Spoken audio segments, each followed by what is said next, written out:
ازيكم عاملين ايه يا حبايب قلبي؟ انا وايمان كنا قاعدين بالليل، طبعا زي كل يوم بنسهر عشان العيال مش بتنيمنا، فقلنا بقى ايه هينفع نقعد كده سهرة ان احنا قاعدين كده؟ لا، لازم نقوم نخرب في المطبخ شوية. ف ايمان قالت لي ايه رأيك يلا نقوم نعمل حاجة؟ قلت لها يلا بينا. خدنا بسبوسة وقمنا. بسبوسة طبعا بقى بيشبط فيا ويعيط عايز يتشال على طول، وطبعا مسكته ورحنا المطبخ. هنا ايمان كانت جايبه، هي اختارتها شيش طاووق من كارفور بالتتبيله، فقلنا يلا نجربه المره دي لان احنا بنقرف من الفراخ. وجبنا فينو وهنقطعه حتت صغننه عشان هنعمله زي ميني بيتزا صغننه. هنا بقى هنجيب قطع فينو وهنقطعها ونحطها في الصينيه، بس هنجهزها لسه. هي ايمان عماله تشرح وبتتكلم، وانا بقى اللي ايه هبدا هعمل لكم الحقيقه.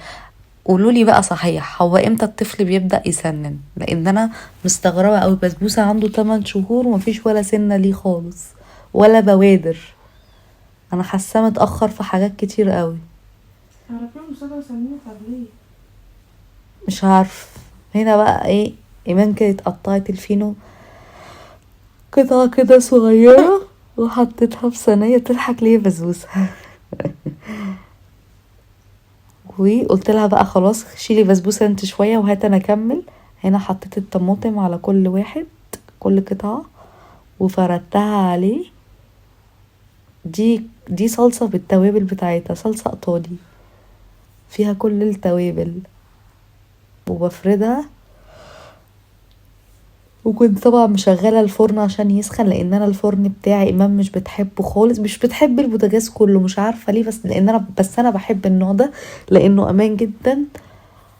فانا طبعا بشغله قبلها بفتره، وكل شويه يا مريم تعالي شغلي الفرن، يا مريم تعالي شغلي البوتاجاز، ينفع كده؟ هنا بقى من بتلعب بسبوسه وبتجننه، خلت الواد ايه شقي.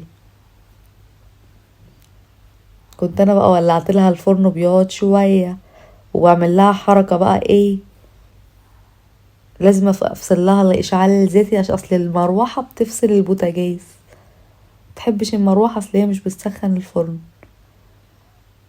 وهنا كنا عاملين قطع فراخ صغننه شوحتها، اديت لها صدمه على النار، طبعا مش بحرق، انا بديها بس صدمه.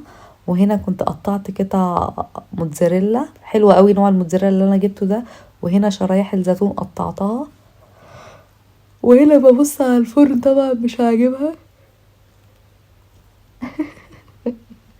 تلعب لي في هدومي. وبسبوسه قاعد منتظر الاكل، يلا يا ماما عايز اكل، يلا يا ماما يلا يا ماما. وحطيت هنا على القطع الفينو، حطيت عليها برضو معاها جبنه رومي، وحطيت الزيتون، وحطيت قطع الفراخ وفيها الموتزاريلا عشان كله يسيح مع بعض.